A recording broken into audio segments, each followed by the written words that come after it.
नमस्कार दोस्तों, स्वागत है आपका मैथ्स मैजिक एंड लॉजिक के एक नए इंटरेस्टिंग वीडियो में। जैसा कि आप स्क्रीन पर देख ही पा रहे हैं, आज का हमारा टॉपिक है डेटा हैंडलिंग। कि आपके पास डेटा हैंडलिंग क्या होता है, क्या क्या टर्म्स होती हैं और किस तरह से डेटा को रिप्रेजेंट किया जाता है अलग अलग फॉर्म में, उसको और ज़्यादा इंटरेस्टिंग और ज़्यादा इजी बनाने के लिए।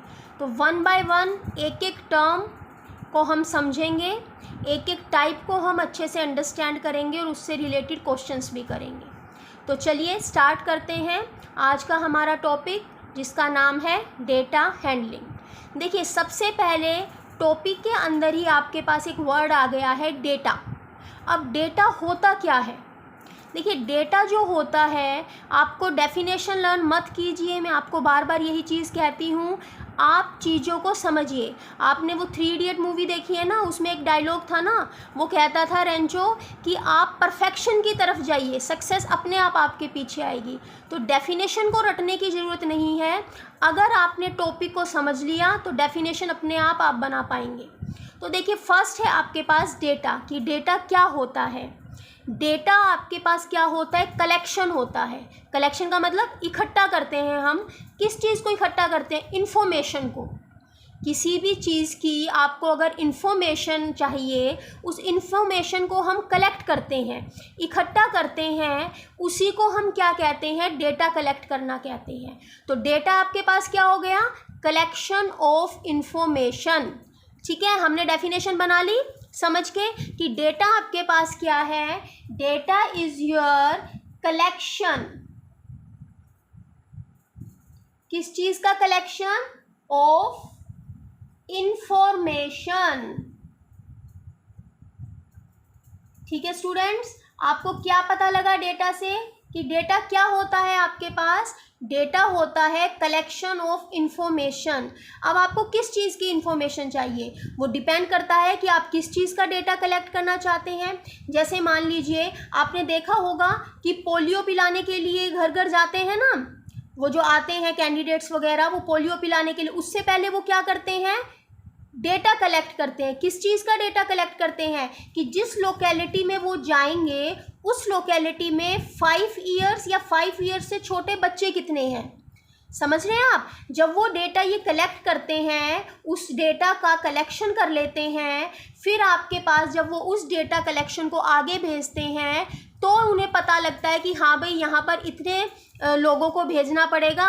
लोकेलिटी में अगर ज़्यादा है नंबर ऑफ आपके पास चिल्ड्रन जो 5 या 5 एज से बिलो हैं, तो ज़्यादा आशा वर्कर्स को भेजना पड़ेगा। अगर किसी लोकेलिटी में कम है तो एक से भी काम चल जाएगा। समझ रहे हैं ना आप कि किस तरह से हमें कलेक्ट करना है?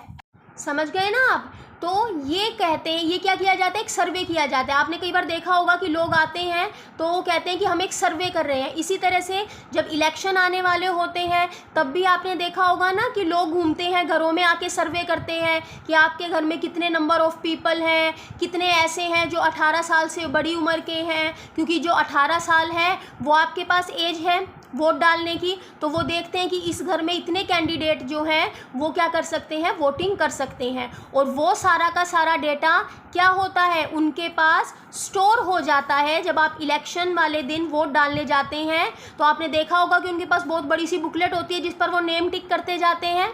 ठीक है, तो इसी को कहते हैं बच्चों डेटा कलेक्ट करना, इंफॉर्मेशन कलेक्ट करना। अब आपको क्लियर हो गया डेटा क्या है? मुझे लगता है आप नहीं भूलेंगे कभी भी डेटा की डेफिनेशन को। अच्छा, उसके बाद जो सेकंड चीज़ आती है वो है आपके पास फ्रीक्वेंसी। अब ये जो टर्म है ये आती है बार बार यूज़ करने के लिए, हम आगे करेंगे भी फ्रीक्वेंसी डिस्ट्रीब्यूशन टेबल। तो फ्रीक्वेंसी का मतलब क्या होता है? फ्रीक्वेंसी का मतलब होता है नंबर ऑफ टाइम्स।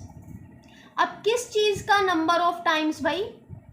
आपकी जो इन्फॉर्मेशन है या आपने जो ऑब्जर्वेशन ली है, आपने जो ऑब्जर्वेशन कलेक्ट की है, उसका नंबर ऑफ टाइम्स, इसको क्या कहा जाता है? फ्रीक्वेंसी कहा जाता है। क्या होती है frequency? Frequency is the number of times observation, कि जो ऑब्जर्वेशन आपने की है वो कितने टाइम्स रिपीट हो रही है, कितने ज़्यादा बार रिपीट हो रही है। ठीक है। जैसे मान लीजिए आपके घर का उन्होंने सर्वे किया, उसके अंदर आपके पास 18 ईयर्स वाले, 20 ईयर्स वाले, 15 ईयर्स वाले, इस टाइप से उन्होंने बहुत सारी कैटेगरी बना ली कि आपके पास 18 ईयर्स वाले कितने हैं, 18 से अब वो 20 ईयर्स वाले कितने हैं, 15 ईयर्स वाले कितने हैं। तो आप कहेंगे कि 3 जो हैं वो 18 ईयर्स के हैं, तो 18 ईयर्स की फ्रीक्वेंसी कितनी हो गई 3, कि आपके पास 3 ऐसे लोग हैं जो आपके घर में 18 ईयर्स के हैं। वो पूछ रहा है 15 ईयर्स वाले कितने हैं, तो आप कहेंगे एक ही है 15 ईयर्स का, तो वो फ्रीक्वेंसी हो गई 1, क्या हो गई 15 की फ्रीक्वेंसी हो गई कि कितने नंबर ऑफ पीपल हैं जो 15 ईयर्स के हैं 1, कितने नंबर ऑफ पीपल हैं जो 18 ईयर्स के हैं 3। तो आपको समझ में आया कि फ्रीक्वेंसी क्या होती है, number of times of observation, कि जो आप ऑब्जर्वेशन कर रहे हैं, जिस चीज़ के बारे में डेटा कलेक्ट कर रहे हैं, वो कितनी बार आपके पास रिपीट हो रहा है। समझ में आ गया। डेफिनेशन लर्न करने की कोई जरूरत नहीं है, इतनी बड़ी बड़ी डेफिनेशन आप अगर लिख देंगे आपको ये चीज़ समझ में आ गया कि फ्रीक्वेंसी का टाइम मतलब होता है कि आपके पास जो ऑब्जर्वेशन है, जो डेटा आप कलेक्ट कर रहे हैं, उस डेटा के अंदर वो ऑब्जर्वेशन कितनी बार रिपीट हो रही है, तो वही आपके पास क्या होती है फ्रीक्वेंसी। अब देखिए हमने डेटा को तो कर लिया कलेक्ट, लेकिन डेटा को रिप्रेजेंट कैसे करें। अब देखिए अगर डेटा को हमने इस तरह से रिप्रेजेंट किया, मैंने एक आपके पास डेटा कलेक्ट किया और उस डेटा को इस तरह से लिख दिया स्टेटमेंट की फॉर्म में। कैसे लिखा कि marks obtained by students of 6th class in mathematics out of 30 marks, कि 30 मार्क्स में से मैथमेटिक्स के अंदर 6th क्लास के स्टूडेंट्स ने जो मार्क्स ऑब्टेन किए वो ये हैं 5, 15, 12, 5, ये ठीक है, ये मार्क्स हैं। अब देखिए ये कितना आपके पास अनइंटरेस्टिंग है, इंटरेस्टिंग नहीं है ना बिल्कुल भी, इसको पढ़ने में भी मज़ा नहीं आएगा, और अगर इसके अंदर से हमें सारा कलेक्शन ढूंढना पड़े तो भी हम कहेंगे यार कितना बोरिंग है, ये तो बहुत बोरिंग है। इसी चीज़ को, इसी बोरनेस को ही कम करने के लिए, ओवरकम करने के लिए अलग अलग तरह से क्या किया जाता है स्टूडेंट्स, डेटा को रिप्रेजेंट किया जाता है, और उस डेटा की रिप्रेजेंटेशन को ही क्या दिए जाते हैं, अलग अलग नाम दिए जाते हैं।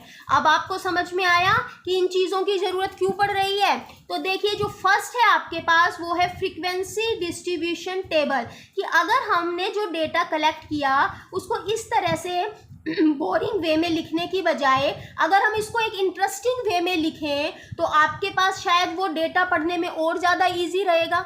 समझ रहे हैं। तो हमने क्या किया, इसको एक इंटरेस्टिंग वे में लिखा, उसको कहा फ्रीक्वेंसी डिस्ट्रीब्यूशन टेबल, यानी वो टेबल जिसके अंदर फ्रीक्वेंसी भी होगी, टैली मार्क्स भी होंगे। टैली मार्क क्या होते हैं, स्टिक की फॉर्म में नंबर को लिखना ही हम क्या कहते हैं, टैली मार्क कहते हैं। और नेम आपके पास उस प्रोडक्ट का नेम, उन लोगों का नेम, जिस चीज़ के ऊपर आप क्या कर रहे हैं, सर्वे कर रहे हैं। ठीक है, अब हम सर्वे किस पर कर रहे हैं, मार्क्स के ऊपर, तो यहाँ पर नेम की जगह आपके पास क्या आ जाएंगे, मार्क्स आ जाएंगे। ठीक है, क्या आ जाएंगे आपके पास, मार्क्स आ जाएंगे। नेम की जगह आप क्या लिखेंगे यहाँ पर, मार्क्स, क्योंकि सर्वे किस पर हो रहा है, मार्क्स पर हो रहा है। ठीक है, कि बच्चों ने मार्क्स कितने ऑब्टेन किए। अब देखिए आपके पास कि मार्क्स को लिखे कैसे। सबसे पहले इस डेटा के अंदर से सबसे स्मॉलेस्ट मार्क्स देखिए, सबसे छोटा नंबर कौन सा है, देखिए इस पूरे डेटा में सबसे छोटा जो है वो 5 है। ठीक है, तो आपके पास सबसे पहला मार्क जो लिखा जाएगा वो क्या लिखा जाएगा, 5। उसके बाद देखिए कि इस पूरे डेटा में उसके बाद कौन सा मार्क्स है, 10 है, तो उसके बाद आप लिखेंगे 10। उसके बाद आपके पास, सॉरी उससे पहले 9 भी है बच्चों, तो सबसे पहले लिखेंगे 9। ठीक है, उसके बाद है आपके पास 10, तो हमने लिख दिया 10। देन उसके बाद 10 के बाद कितना है, 12, तो हमने लिख दिया 12। 12 के बाद आपके पास कितना है, 15। 15 के बाद है 16, तो ये हो गया आपके पास 15, ये लिख दिया हमने 16। ठीक है, अब 16 के बाद आपके पास कितना है, 25, और 25 के बाद आपके पास कितना है, 29। तो ये देखिए हमारी टेबल थोड़ी और बड़ी हो गई, कोई बात नहीं। चीज़ों को क्लियर होना बहुत ज़रूरी है। मैटर नहीं करता है कि आपके पास किस तरह से उसको लिखा गया है। ठीक है, अब देखिए आपके पास सबसे पहले अब हम लिखेंगे फ्रीक्वेंसी। टैली मार्क बाद में लिखा जाएगा, फ्रीक्वेंसी पहले लिखी जाती है। 5 मार्क्स, 5 मार्क्स कितने बच्चों ने ऑब्टेन किए, कितनों ने लिए 5 मार्क्स? देखिए फर्स्ट ये है 5, देखिए जिस जिस ऑब्जर्वेशन को आप यहाँ लिखते जाएंगे उन पे क्रॉस लगाते जाइए, उससे क्या रहेगा, वो ऑब्जर्वेशन एक तो आपके दिमाग से हट जाएगी, आपकी नज़रों से हट जाएगी, उसको बार बार देखने की जरूरत नहीं। दूसरा आपके पास क्या रहेगा, कभी भी आपके पास जो डेटा है उसमें मिस्टेक नहीं होगी। देखिए बच्चों ये ट्रिक्स होती हैं, छोटी छोटी ट्रिक्स जो मैथमेटिक्स को इंटरेस्टिंग और एक्यूरेट बना देंगी। कैसे, जब भी क्वेश्चन सोल्व करते हैं तो डेटा के अंदर से जिस भी मार्क को या जिस भी आप डेटा को फ्रीक्वेंसी की फॉर्म में लिख रहे हैं उस डेटा को क्रॉस करते जाइए, कभी भी गलती नहीं होगी आपके पास फ्रीक्वेंसी लिखने में। देखिए फर्स्ट यहाँ था 5, यहाँ क्रॉस कर दिया, सेकंड अब आगे नहीं है, ये थर्ड, ये फोर्थ, अब आगे नहीं है, तो आपके पास जो 5, देखिए अब ये जो 5 मार्क्स है उसकी फ्रीक्वेंसी कितनी हो गई है आपके पास, 1 2 3 4, तो 5 के आगे क्या लगाएंगे, 4। और अब इस 4 जो फ्रीक्वेंसी है इसको कैसे राइट डाउन करेंगे, 4 है तो एक नंबर एक स्टिक से रिप्रेजेंट होगा, तो 3 4, 4 स्टिक से हो गए टैली मार्क रिप्रेजेंट। अब हमें ढूंढना है 9, ठीक है, अब 9 को करेंगे। देखिए 9 1, उसके बाद और कहीं नहीं है, नीचे नीचे भी कहीं नहीं है, तो आपके पास जो 9 है उसकी फ्रीक्वेंसी कितनी हो गई है आपके पास, 1 हो गई है। क्लियर। उसके बाद आपके पास 9 के बाद 10 था, अब हम 10 को देखेंगे, 10 कितना है, ये रहा 1 और नहीं है, तो 10 भी आपके पास किससे रिप्रेजेंट हो गया, 1 से रिप्रेजेंट हो गया। उसके बाद आपके पास है 12 मार्क्स। देखिए ये आपके पास 1 2 3 4 टाइम्स, तो 12 कितनी बार आपके पास उसकी फ्रीक्वेंसी कितनी आ गई, 4। अब ये 1 है तो इसकी टैली मार्क 1, इसका भी 1 हो गया, ये 4 है तो 4 बार लिख दीजिए, 1 2 3 4, 4 स्टिक लगा दी। 15 कितनी बार है, ये 1 टाइम, ऊपर अब और कहीं भी नहीं है, ये सेकंड टाइम और ये थर्ड टाइम, तो 15 है आपके पास 3 टाइम्स, तो इसकी क्या हो गई आपके पास, टैली मार्क 3। उसके बाद हम 16 देखेंगे, अब ऊपर कहीं 16 है, नहीं है, नीचे ये रहा 1 2, तो 16 हो गया आपके पास 2 बार, तो उसकी टैली मार्क्स में 2 स्टिक्स आ गई। ठीक है, अब आपके पास 25 मार्क्स, 1 2 3 4, चलिए मान लिए एक और लिख देती हूँ मैं ताकि हम 5 को भी रिप्रेजेंट कर सकें। तो आपके पास 25 कितने टाइम्स हो गया है, 5 टाइम्स हो गया है। ठीक है, अब देखिए टैली मार्क्स में 5 को कैसे रिप्रेजेंट किया जाता है, 4, ठीक है, और उसके बाद ऐसे क्रॉस कर दिया जाता है, ये होता है 5, यानी 5 मार्क्स का एक ग्रुप बनता है टैली मार्क में। अगर अब 5 से ज़्यादा फ्रीक्वेंसी हो गई तो 5 ऐसे लिखेंगे, उसके बाद 6 के लिए अगली स्टिक लग जाएगी। ठीक है, अब आपके पास 25 हो गए। अब 29 मार्क्स ऊपर तो किसी के भी नहीं है, बस ये 2 हैं, तो 29 की फ्रीक्वेंसी कितनी हो गई फ्रेंड्स, 2, तो यहाँ पर 2 स्टिक लग गई। ठीक है, I hope frequency distribution table बहुत अच्छे से क्लियर हो गई होगी। सबसे पहले जो भी आपको डेटा दिया जाएगा उस डेटा में सबसे स्मॉलेस्ट और सबसे ग्रेटेस्ट ढूंढ लीजिए, वहाँ स्मॉलेस्ट से स्टार्ट करेंगे, ग्रेटेस्ट पे ख़त्म करेंगे। उसके बाद सबसे पहले फ्रीक्वेंसी लिखेंगे कि जो डेटा हम कलेक्ट कर रहे हैं उसमें ऑब्जर्वेशन कितने टाइम्स रिपीट हो रही हैं, उन ऑब्जर्वेशंस को यहाँ पर लिखते जाएंगे, वो उनकी फ्रीक्वेंसी होगी। फ्रीक्वेंसी क्या होती है, number of times of observations, तो number of times of observations. अब आपके पास ये है एक तरीका डेटा कलेक्शन को लिखने का या रिप्रेजेंट करने का।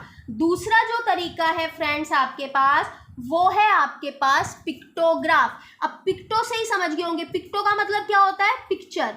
क्या मतलब होता है पिक्टो का, पिक्चर।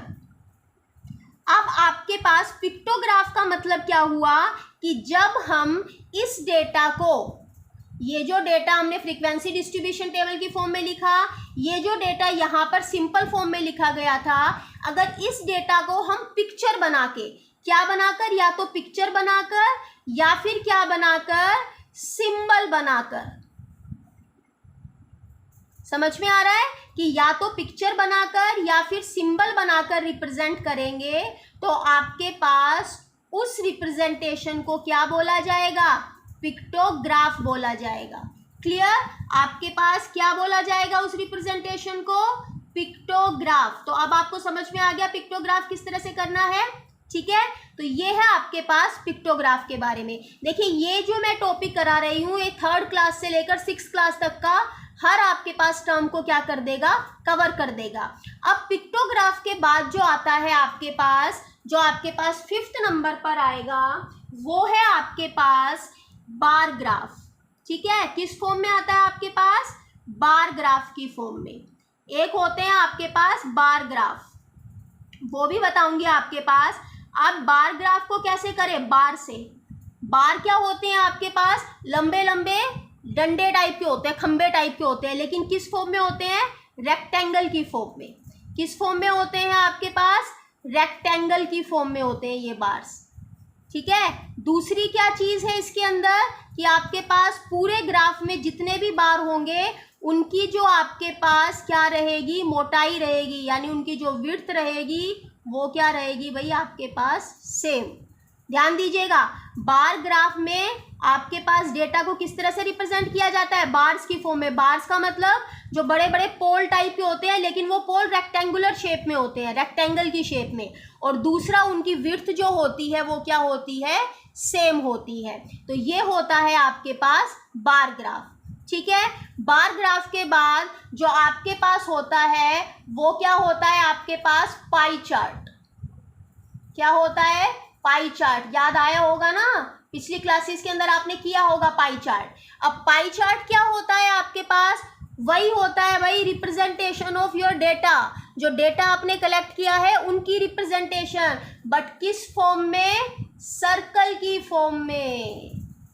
ठीक है, पाई चार्ट जो होता है उसमें क्या होता है, डेटा की रिप्रेजेंटेशन होती है, बट किस फॉर्म में होती है स्टूडेंट्स, सर्कल की फॉर्म में। और सर्कल के पार्ट्स को इस तरह से ब्रेक करके लिखा जाता है, उससे आपको पता लगता है जैसे ये फर्स्ट, ये सेकंड, ये थर्ड, ये फोर्थ, ये फिफ्थ, ये सिक्स्थ, ये इस तरह से लिखा जाएगा। और यहाँ से हमें क्या पता चलेगा, किस तरह से हमें क्या करना है, डेटा को रिप्रेजेंट करना है। तो सर्कल की फॉर्म में जो रिप्रेजेंटेशन होगी वो पाई चार्ट, जो टेबल की फॉर्म में रिप्रेजेंटेशन होगी फ्रीक्वेंसी डिस्ट्रीब्यूशन टेबल, जो पिक्चर्स और सिंबल की फॉर्म में रिप्रेजेंटेशन होगी वो पिक्टोग्राफ, और जो बार्स की फॉर्म में रेक्टेंगल्स, पतले पतले पोल्स बनाए जाएंगे रेक्टेंगल्स के सेम विड्थ के, उनको क्या कहेंगे, बार ग्राफ कहेंगे। तो चलिए अब इन सब से रिलेटेड हम क्या करेंगे, क्वेश्चंस करेंगे। देखिए फ्रेंड्स, एक ये क्वेश्चन है हमारे सामने, इसको सबसे पहले सोल्व करेंगे।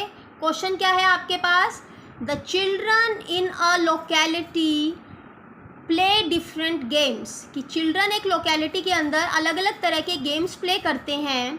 वो आपको क्या दे दी, टेबल दे दी कि कौन कौन से गेम्स प्ले करते हैं वो। ठीक है, अब आपको कहता है कि यूज़ द इंफॉर्मेशन, इस इंफॉर्मेशन को यूज़ करके टेबल की आपको क्या बनाना है, एक पिक्टोग्राफ बनाना है।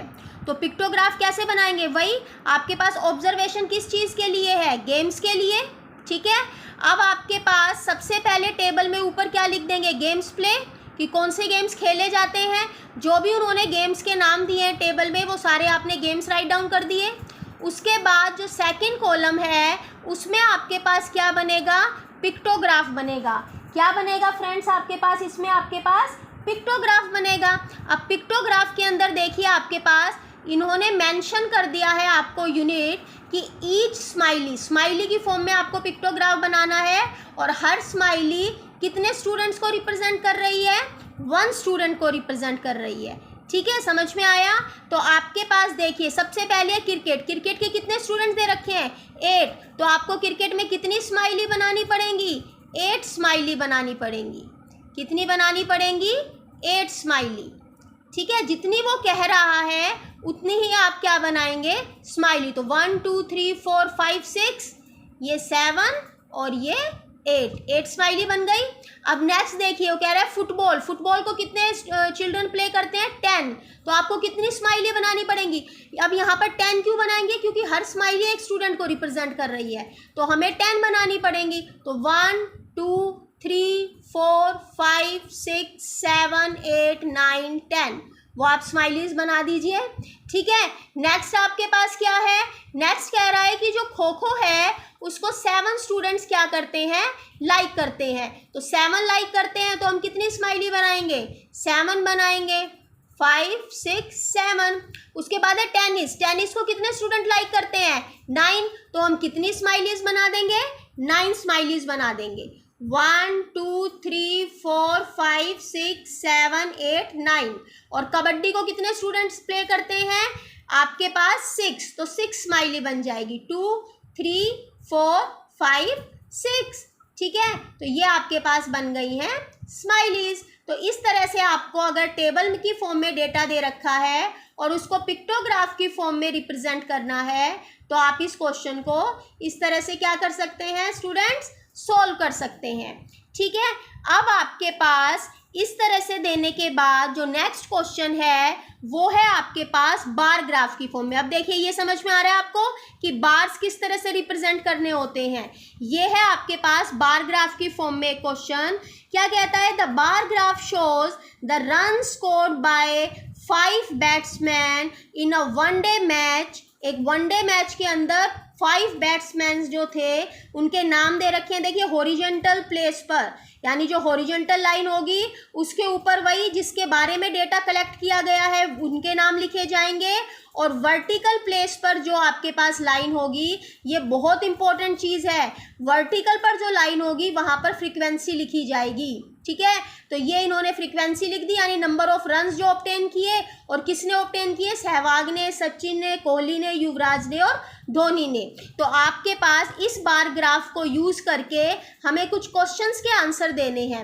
अब देखिए कितना इजी हो जाएगा अगर हमारे पास डाटा इस फॉर्म में गिवन है, तो कितना इजी है क्वेश्चंस को समझना और क्वेश्चंस के आंसर देना। जैसे फर्स्ट क्वेश्चन में पूछ रहा है who scored the most run, सबसे ज़्यादा रन किसने स्कोर किए। तो हमें पता है कि जिसका भी आपके पास बार ग्राफ सबसे बड़ा होगा, जिसका भी बार सबसे बड़ा होगा उसने ही सबसे ज़्यादा रन स्कोर किए। तो किसका बार बड़ा है, सचिन का बार बड़ा है। अब सचिन का बार बड़ा है तो सबसे ज़्यादा रन किसने स्कोर किए, सचिन ने।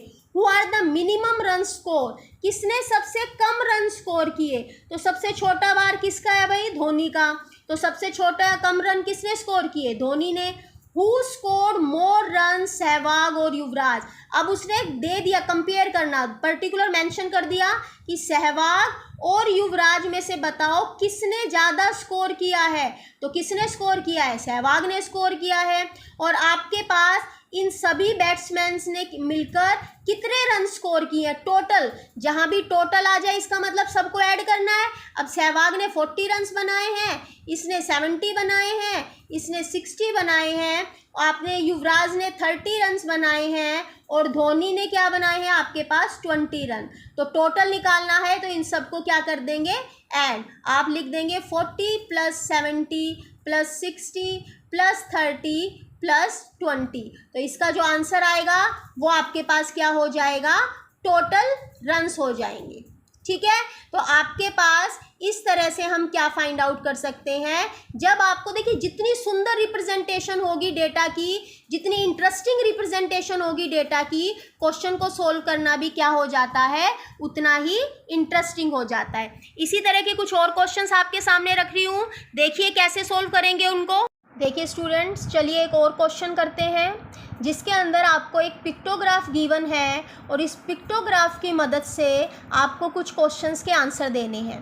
क्वेश्चन क्या है, the housing board of a city displays the following pictograph to indicate the number of houses constructed in the different year. क्या कह रहा है कि एक हाउसिंग बोर्ड है किसी सिटी का, उसने ये एक पिक्टोग्राफ आपके पास क्या किया, दिखाया है, पिक्टोग्राफ को इंडिकेट किया है, पिक्टोग्राफ को डिस्प्ले किया है। किस चीज़ के लिए डिस्प्ले किया है कि उसने ये बताया है कि अलग अलग साल में कितने नंबर ऑफ हाउसेस क्या हुए, कंस्ट्रक्ट हुए। देखिए इस पिक्टोग्राफ से जो आप भी जो डेटा को समझेंगे वो इजी हो जाएगा, लेकिन अगर वो स्टेटमेंट वाइज में उस डेटा को सारे को दे देता तो बहुत बोरिंग हो जाता और लोगों को समझ में भी नहीं आता। लेकिन उसने जब पिक्टोग्राफ की फॉर्म में डिस्प्ले किया अपने डेटा को, जो हाउसिंग बोर्ड ने नंबर ऑफ हाउसेस के बारे में कि इस साल उस हाउस हाउसिंग बोर्ड ने इतने हाउसेस कंस्ट्रक्ट किए, इस साल इतने हाउसेस कंस्ट्रक्ट किए, इस साल इतने हाउसेस कंस्ट्रक्ट किए, तो बहुत ईजिली लोगों को समझ में आ जाएगा। और उसने क्या कहा है कि जो एक हाउस है ना, यानी जो पिक्चर बनाई है उसने हाउस की, वो एक हाउस कितने हाउसेस को रिप्रेजेंट कर रहा है, 100। क्योंकि देखिए पिक्टोग्राफ का मतलब ही ये है कि जो डेटा जो बहुत बड़ा है आपके पास, उसको बहुत ही शॉर्ट और बहुत ही इंटरेस्टिंग और बहुत ही इजी फॉर्म में आपके सामने डिस्प्ले करना। ठीक है, तो चलिए स्टार्ट करते हैं इस क्वेश्चन को। देखिए आपके पास फर्स्ट कॉलम में ईयर दे रखे हैं कि किस किस ईयर में क्या क्या आपके पास, किस ईयर के अंदर कितने हाउसेस कंस्ट्रक्ट हुए। तो 2007 से लेके 2011 तक का डेटा इसमें दिया गया है। उसके बाद है नंबर ऑफ हाउसेस कंस्ट्रक्टेड। अब देखिए ये हमेशा आपको ध्यान रखना होता है कि आपको कितना जो एक पिक्चर है वो कितने के बराबर गिवन है। इसके अगर ये इसको स्किप कर गए तो पूरा क्वेश्चन गलत। अब देखिए 2007 में कितने हाउस बने हुए हैं भाई, 1 2 3 4 5 सॉरी 4 हाउसेस, 1 2 3 4 हाउसेस बने हुए हैं। लेकिन एक हाउस कितने के बराबर है, 100। यानी ये जो पिक्चर है ये 100 को रिप्रेजेंट कर रही है, ये भी 100 को रिप्रेजेंट कर रही है, ये भी 100 को रिप्रेजेंट कर रही है, और ये भी 100 को रिप्रेजेंट कर रही है। यानी एक हाउस आपके पास 100 के बराबर है, तो 4 हाउस कितने के बराबर होंगे। अब देखिए 4 बार 100 को ऐड करने की बजाय रिपीटेड एडिशन को हम किस में कन्वर्ट कर देते हैं, मल्टीप्लिकेशन में। तो स्टूडेंट्स जब भी क्वेश्चन करें, तो जब भी आपको पिक्टोग्राफ का डेटा गिवन हो, तो उसके साइड में इक्वल टू में आप वैल्यूज को लिख लीजिएगा मल्टीप्लाई करके। तो आपके पास 4 हाउस हैं तो 4 से मल्टीप्लाई कर दिया, और एक हाउस 100 के बराबर है। तो 2007 में उन्होंने कितने घर बनाए भाई, 400 घर बनाए। ठीक है, अब दूसरा है 1 2 3 4 5, तो 5 हाउसेस हैं, एक हाउस 100 हाउसेस को रिप्रेजेंट करता है। तो कितने 500 हाउसेस बनाए हाउसिंग बोर्ड ने 2008 में। 2009 में देखिए 1 2 3, और ये हाफ है। ठीक है, हाफ हाउस दिया है। तो एक हाउस अगर 100 हाउसेस को, पूरा एक अगर हाउस है वो 100 को रिप्रेजेंट करता है, तो हाफ हाउस कितने को रिप्रेजेंट करेगा, 50 को। 100 का हाफ कर दीजिए। तो इसको कैसे करें, जो आपके पास पूरे हाउस हैं यानी 1 2 3, तो उसको तो 3 से सीधा मल्टीप्लाई कर दिया, और साथ में इस 50 को ऐड कर दिया। तो आपके पास कितना आ गया, 350 आ गया। उसके बाद 2 हाउसेस हैं, तो 2 × 100 कितना आ गया आपके पास, 200 आ गया। और 2011 में 1 2 3, 3 पूरे और एक हाफ, तो 3 पूरे हैं, तो पूरे हाउसेस को तो 100 से मल्टीप्लाई कर दिया, और हाफ एक ही है तो एक ही बार लिखा जाएगा। तो ये भी आपके पास कितना हो गया दोस्तों, 350 हो गया। समझ में आ गया पिक्टोग्राफ को किस तरह से सोल्व करना है। अब देखिए आपके पास अगर वो क्वेश्चन पूछता है कि in which year did the housing board build the maximum number of houses, वो पूछता है कि किस साल में सबसे ज़्यादा हाउसेस बनाए हाउसिंग बोर्ड ने। तो अब हमें इनको बार बार काउंट करने की जरूरत नहीं पड़ेगी, क्योंकि हमने तो अपना काम इजी कर लिया है। अब आपको इनको देखना है, इन वैल्यूज़ को देखिए और आप क्वेश्चन को ईजिली आंसर कर पाएंगे। तो सबसे ज़्यादा किस साल में उसने घर बनाए, देखिए 500 है इन सब नंबर्स में सबसे ज़्यादा, यानी 2008 में हाउसिंग बोर्ड ने क्या किया, सबसे ज़्यादा घर बनाए। अब ये कहता है आपके पास कि with the construction of how many houses did the housing board start its program, कि आपके पास हाउसिंग बोर्ड ने कितने घरों को बनाकर अपना हाउसिंग बोर्ड का जो प्रोग्राम था उसको क्या किया था, स्टार्ट। तो स्टार्ट कौन से साल में कर रहा है भाई, 2007 में। ठीक है, पर वो ईयर नहीं पूछ रहा कि किस साल में उसने स्टार्ट किया, वो कह रहा है कितने घरों को बनाकर। तो 2007 में उसने कितने घर बनाए थे, 400। ठीक है, तो आंसर क्या आएगा आपके पास, 400। अब अगर कोई एक क्वेश्चन ये कहता है कि आपके पास हाउसिंग बोर्ड ने किस साल सबसे कम घर कंस्ट्रक्ट किए, तो देखिए यहाँ पर सबसे कम वैल्यू कौन सी है, 200 सबसे कम है। तो सबसे कम घर कब कंस्ट्रक्ट किए हाउसिंग बोर्ड ने, 2010 के अंदर। समझ में आ रहा है सबको। अब ये कहता है कि कौन से ऐसे 2 साल हैं, ऐसे कौन से ईयर हैं जिनमें हाउसिंग बोर्ड ने equal number of houses construct किए। तो आप देखेंगे कि इन वैल्यूज़ में इक्वल वैल्यूज़ कौन सी हैं, ये वाली 350 और 350 इक्वल है। तो एक तो 350 2009 में है, कब है 2009 में, और दूसरा 350 कब है आपके पास 2011 में। तो 2009 एंड 2011 वो 2 ईयर हैं जब हाउसिंग बोर्ड ने इक्वल नंबर ऑफ क्या किए आपके पास हाउसेस कंस्ट्रक्ट किए। तो फ्रेंड्स मुझे लगता है कि अब आपको ये डेटा हैंडलिंग का जो टॉपिक है वो बहुत अच्छे से क्लियर हो गया होगा और आप क्वेश्चंस को भी क्या कर पाएंगे, ईजिली सोल्व कर पाएंगे। ठीक है, तो आज का हम ये वीडियो यहीं समाप्त करते हैं।